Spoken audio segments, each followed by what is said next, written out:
In his book, Simulacra and Simulation, Jean Baudrillard discussed Disneyland and used Disneyland as hyperbole to describe the world in which we live. The book came out in 1981.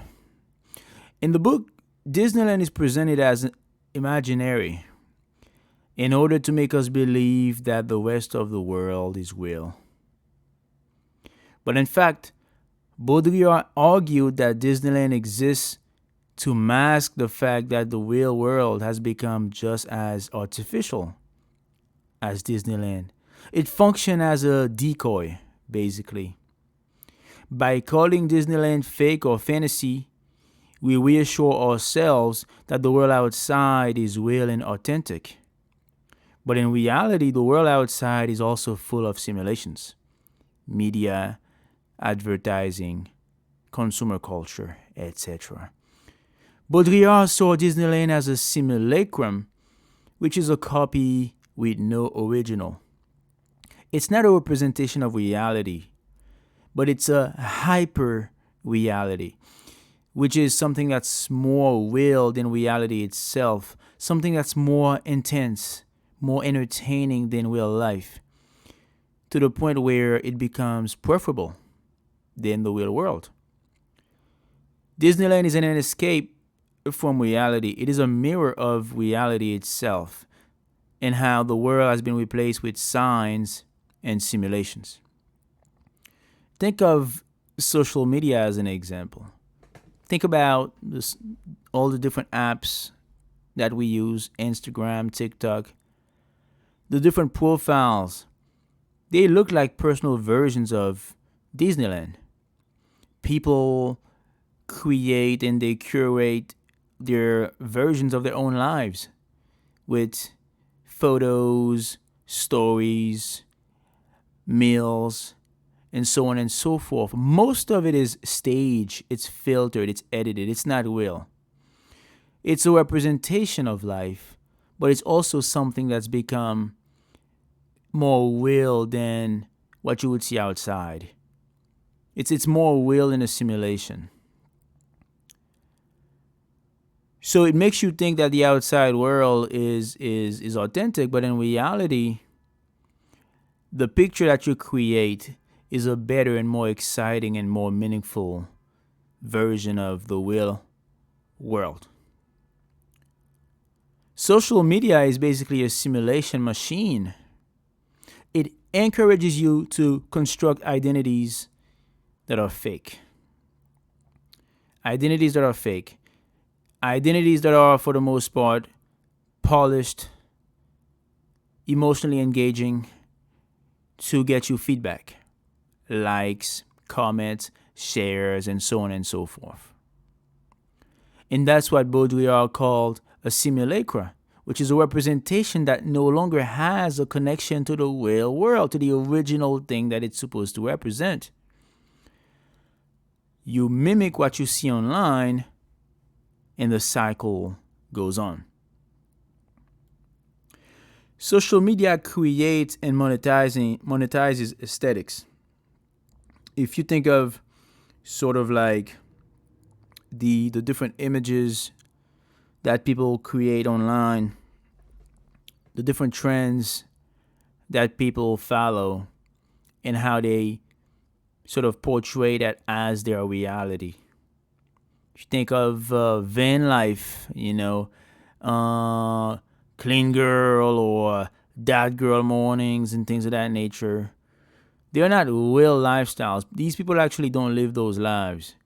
Their lives are more normal. They do regular things that people do, but that's not what they post online. When you go on their profile, you see a whole different reality.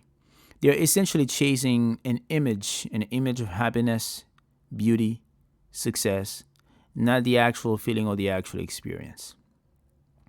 When you think in terms of influencers, influencers are human simulacra in action. Their authenticity is their brand, it's their name. But it's not the real thing. They're doing it for the camera. They're doing it to sell you a dream. It's a sign, it's a symbol, it's a niche, it's a lifestyle, it's a mood. The influencer needs to appear more inspirational and more relatable than anybody that you know in real life. And that's the goal that they sell you. They also sell you the fear of missing out. Right? It's you're missing out on traveling, on partying, on going out there. It's quite interesting. And the worst part is that every single one of us is participating in that illusion. Every single one of us. We perform joy, success, confidence. We fake it online to appear as if we exist. The consequence of that is that we don't trust the real world anymore to the extent that we should. There's sort of a disconnect. You don't trust things unless you see an online version, unless you can look it up online, We confuse visibility with value. And in many cases, we prefer the simulation because it's prettier, cleaner, nicer. In the grand scheme of things, there's also the consumer culture that we live in. There's these products that we use, these companies, these platforms. These companies, they don't just sell you products. They sell you sort of a lifestyle. They sell you a community. They sell you these things. They sell you these symbols. When you buy an iPhone, you're not just buying a cellular device that you use to make phone calls, obviously. You're buying this identity, this what do they call that? The community, the ecosystem is what they call it. It's an ecosystem. You have access to their cloud. You have access to FaceTime, iMessage, and all that stuff. Whatever it is, I don't really use that. It is the playground. It is the new playground. It is an economic system. It is a system of meaning, right? It's what you buy. It's what you wear. It's what you use. It's what you show. It's these signs, these symbols that we use. In traditional economics, a product has a use value, what it does, how you use it, and exchange value, what it's worth when you want to sell it or exchange it with something for something else. But Baudrillard introduces a third idea, what he calls the sign value, what a product means in social or cultural terms. A basic white t-shirt has one kind of value, but a white t-shirt with a brand, with a logo, has a different kind of value. It's more, intrinsic to it. Right. Even if the t-shirt is just the same as the other one, the logo gives it additional significance. Right? So these brands, these companies, they don't just sell you a product. Nike sells you athleticism, grit. Apple sells you creativity, innovation. Tesla sells you futurism, eco-conscious, climate change, that type of stuff. These brands are layers of marketing and design and storytelling that are packaged to please you as a customer, as a consumer. A luxury handbag is not just a bag, it's a social code. You're sending a message to society, to the world.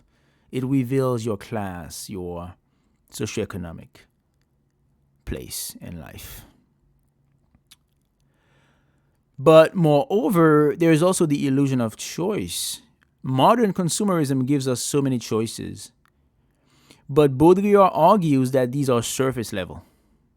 You can choose between 20 different brands of products, of bottled water, but they all really provide the same thing, right? They really do the same. You can only drink it, right? The logo, the design, the lifestyle, that's all surface level. At the end of the day, you can only use it to achieve the need, to fulfill the need that you have. But most of the advertising, the marketing is mostly surface level.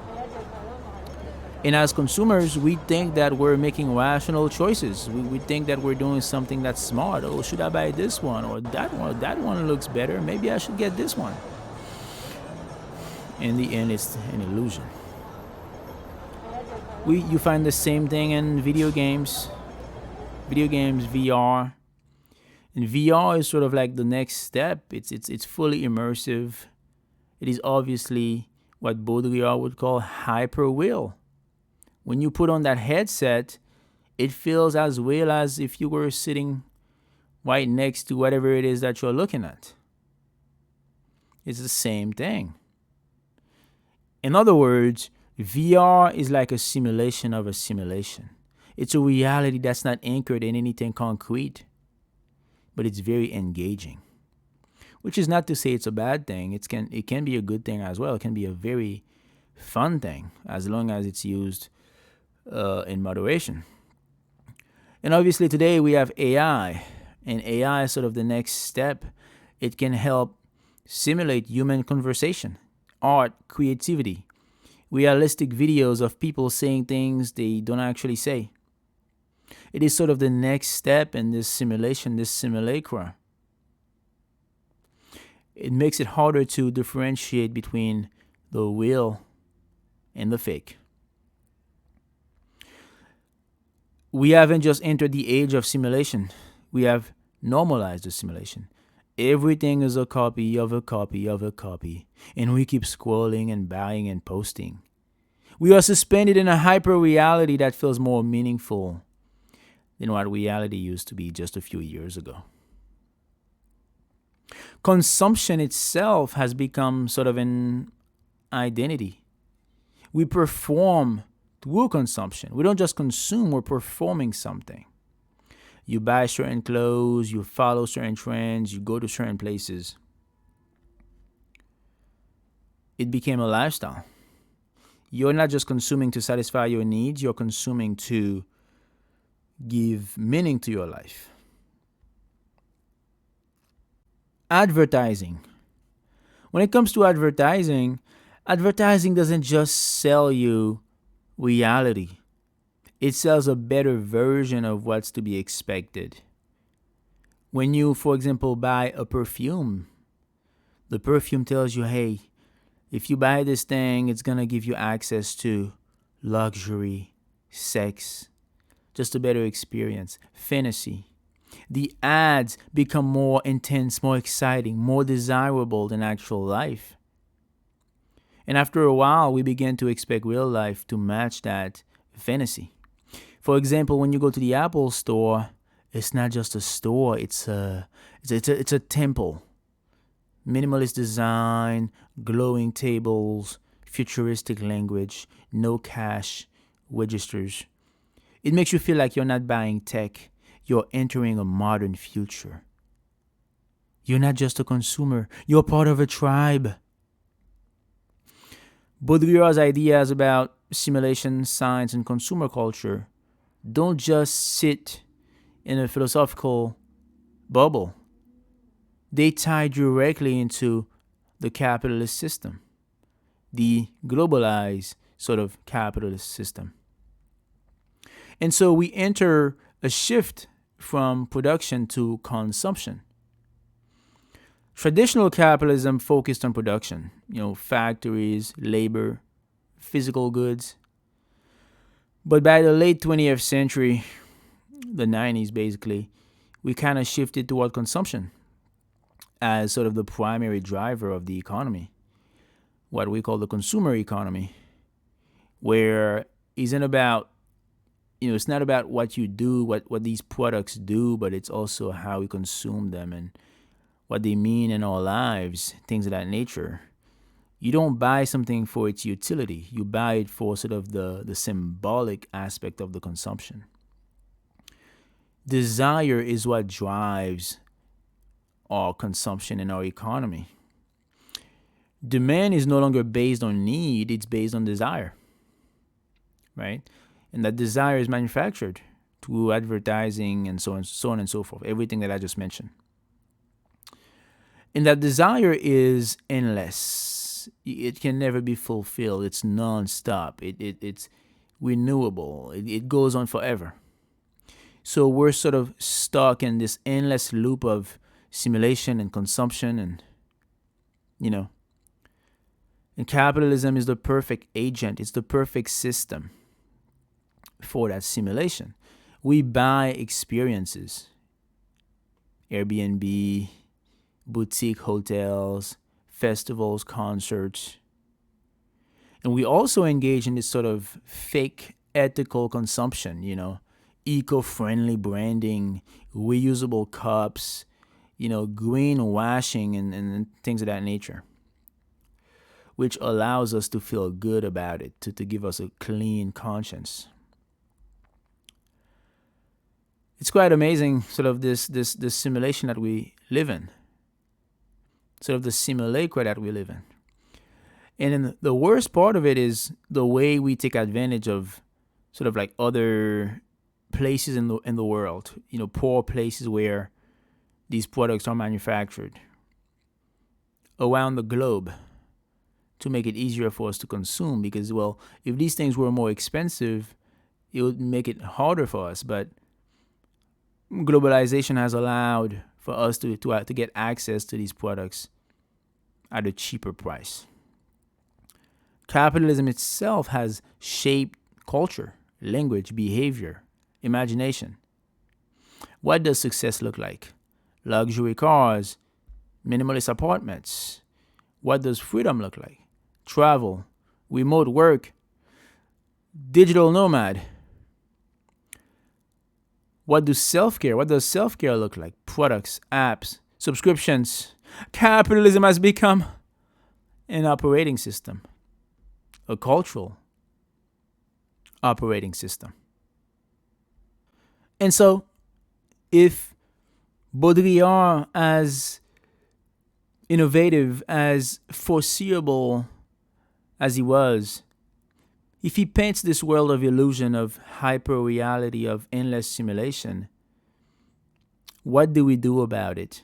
How do we move forward? How do we try to live authentic and meaningful lives in this world of performance? Baudrillard didn't quite give us a solution. He simply laid out the problem. How do we move forward? Well, number one, you need to recognize the illusion. Step one is awareness. You need to become conscious of how signs, symbols, and simulations operate around you. When you go on Instagram and you scroll and you feel this fear of missing out, what do? When you go to the store and you want to buy something, what kind of question do you ask yourself? You can't escape the hyper reality, but you can learn to see through it. You can't escape the matrix, so to speak, but you can see through it. Well, you can practice detachment, meaningful detachment. You can take a break from social media. You can choose not to perform and not to follow every trend. You can stop treating every experience as a piece of content to be recorded. You can resist the system. You can sort of live an authentic life. You can reclaim the value of things, the actual utility of these products. You can wear clothes because they're comfortable, not because they're trendy. Eat good food, not because it's aesthetic. Create art that you like, not just art that performs sort of a symbolic thing. You can push back against the simulation. You can reject false desires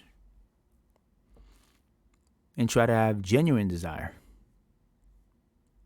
You can play the game, but know that you're playing the game. You can still do all these things. You can post online. You can sort of like wear these clothes, but just make sure that you're doing it for yourself. Last but not least, you can have real conversations with real people, with real friends. Reassert your agency. That is how you slow down the machine. That is how you rehumanize yourself and rehumanize society. and a system that prefers you to be a consumer, be a thinker, be a producer. That's the message that Baudrillard left us. Disneyland is the real world, but you don't have to ride the ride forever. At some point, you have to get off. Thank you.